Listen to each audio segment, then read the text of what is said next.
बेटा बना बहू।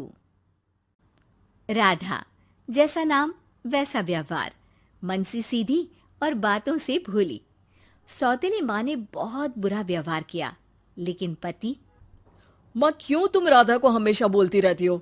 मैं साफ साफ कह देता हूँ, अगर इस घर में किसी ने राधा को कुछ भी कहा तो मैं घर छोड़ दूंगा। अरे वाह बेटा वाह, यही दिन दिखाने के लिए तुझे इतना बड़ा किया।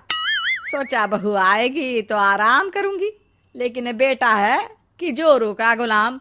अब क्या कहें। माँ, जो सोचना है सोचो, मुझे फर्क नहीं पड़ता। मैंने कोई लव मैरिज नहीं की है।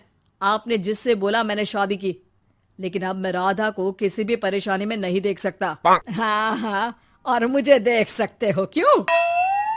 अरे माँ, देखना तो मैं तुझे भी नहीं चाहता, लेकिन खुद सोच, राधा के आने से पहले तुम पूरा खाना बनाती थी, लेकिन अब जब से राधा आई है एक गिलास पानी भी खुद से नहीं लेती। अरे भाई, राधा भी तो मेरी ही उम्र की है।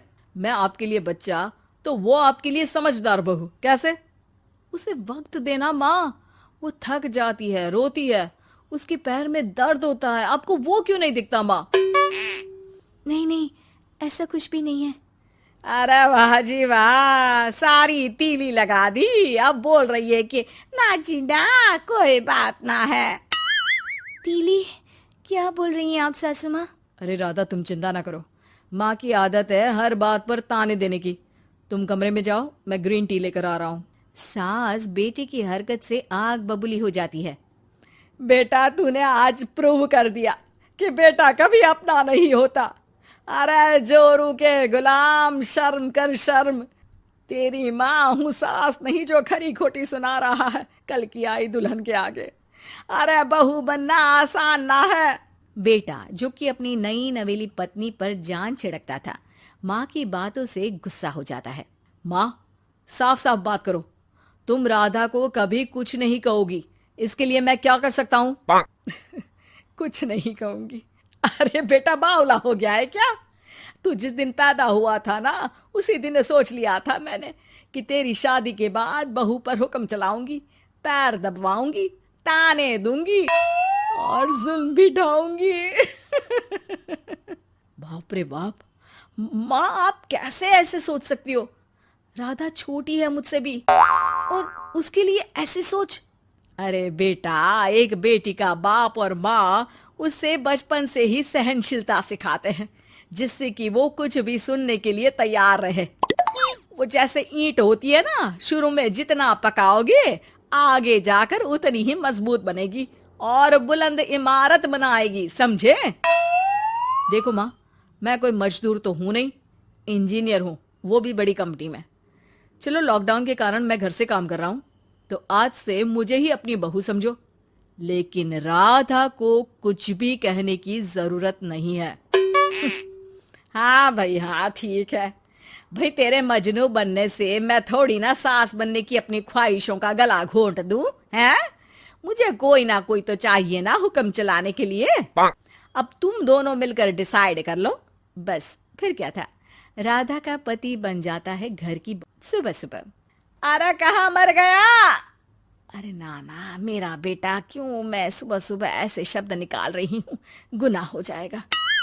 अरे कहाँ रह गया ससुर का नाती? जरा चाय तो पिला।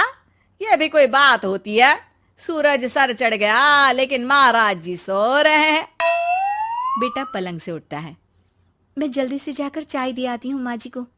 अरे नहीं नहीं, तुम जाओगी तो 4 बात और सुनाएंगी। मैं जा रहा हूँ। बेटा माँ को चाय लाकर देता है कि माँ। अरे देख तो तेरा चेहरा, ना मुंह धोया ना हाथ। जा जाकर हुलिया ठीक कर ले और उस करमजली को बोल कि नाश्ता बनाए। करमजली? अरे माँ, कुछ तो शर्म कर। देता हूं ना मैं तुझे नाश्ता, लेकिन तू राधा के लिए ऐसे गंदे शब्दों का इस्तेमाल नहीं करेगी। बहू की तारीफ बेटी के मुंह से सुनकर सास फिर गुस्सा हो जाती है। अरे जा जा जाकर नाश्ता लेकर आ। और हाँ, 15 मिनट में मैं नहा कर निकल रही हूँ। नाश्ता ना आया तो खाल उधेड़ दूंगी। फिर मन ही मन सोचती है, नहीं नहीं, ये तो मेरा ही बेटा है। खाल उखड़े उसके दुश्मन की। अब मतलब तेरी राधा की खाल, समझा ना? अरे यार, ये सब क्या है?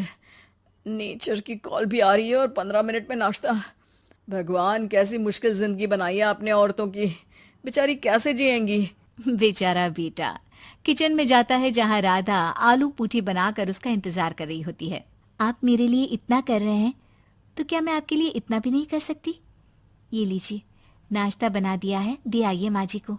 अरे थैंक्स राधा, माँ नहाने गई है, मैं बस अभी आया।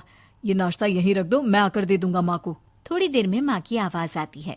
अरे कहाँ रह गए? 15 मिनट हो गई, नाश्ता कहाँ है? बेटा हाथ में वही आलू पूठी वाली थाली लेकर खड़ा हो जाता है माँ के सामने। ये रहा नाश्ता, लो खाओ। माँ थोड़ा सा खाना खाती है और फिर छी छी, ठंडा खाना, यही सिखाया है तेरी माँ ने? फिर थोड़ा सोचकर रुक जाती है। इसकी माँ तो मैं ही हूँ, खुद पर ही सवाल कर रही हूँ मैं। अन्ना जी ना, अरे बेटा, नाश्ता गर्मा गर्म अच्छा लगता है, खास करके पूड़ियाँ। पूड़ी तो छन से छने और टन से प्लेट में आ जाए। देखा माँ, जो बातें आप राधा को सुनाती हो वो अपने बेटे को सुनाने में कितना दुख होता है। तो जैसे आप मुझे सोचती हो वैसा ही राधा को भी समझा करो ना। अरे जितने लाड प्यार से आपने मुझे बड़ा किया, क्या उसकी माँ ने नहीं किया? हाँ हाँ, पता है, उपदेश मत दे। लड़की का काम ही क्या होता है? खाना बनाना। और खाना बनाने में कौन सा बड़ा काम है? फिर सारा दिन घर में पलंग ही तो तोड़ना है। अब तू बता, तू अपने से तुलना कैसे कर सकता है उसकी? कर सकता हूँ माँ। मैं अगर बहू की बेटे से तुलना करने में आ गया ना, तो तुझे समझ में आएगा कि बहू की जिम्मेदारी भी कम नहीं होती। मेरा दोस्त है ना राम, जानती हो ना? हाँ हाँ, क्यों नहीं जानूंगी। उसकी बीवी और माँ में नहीं बनती। बीवी ये मोटे मोटे ताने सास को देती है और सास उसे। हाँ हाँ, तो फिर क्या, घर ठीक से चल नहीं पा रहा था। सास कहती बहू काम सारा करे, बहू का कहना था कि सास मदद करे। ऐसे में बेचारा न लंच लाता और ना ठीक से खा कर आता। नतीजा, बीमार रहने लगा। ऑफिस की नौकरी गई, खर्चा खाना सब बंद। कर लो अब सास बहू की लड़ाई। बेटा बीमार घर पर बैठा, पैसे की आमदनी नहीं। बहू भी कभी मायके कभी ससुराल। अब तो सुना है सास बहू की ही कमाई खा रही है, वो भी तानों के साथ। घर का भी सारा काम वही करती है। अरे बस कर बेटा, मुझे समझ में आ गया। तू तो बेटा ही रहे, बहू को अब बहू नहीं, मैं बेटी बना कर रखूंगी।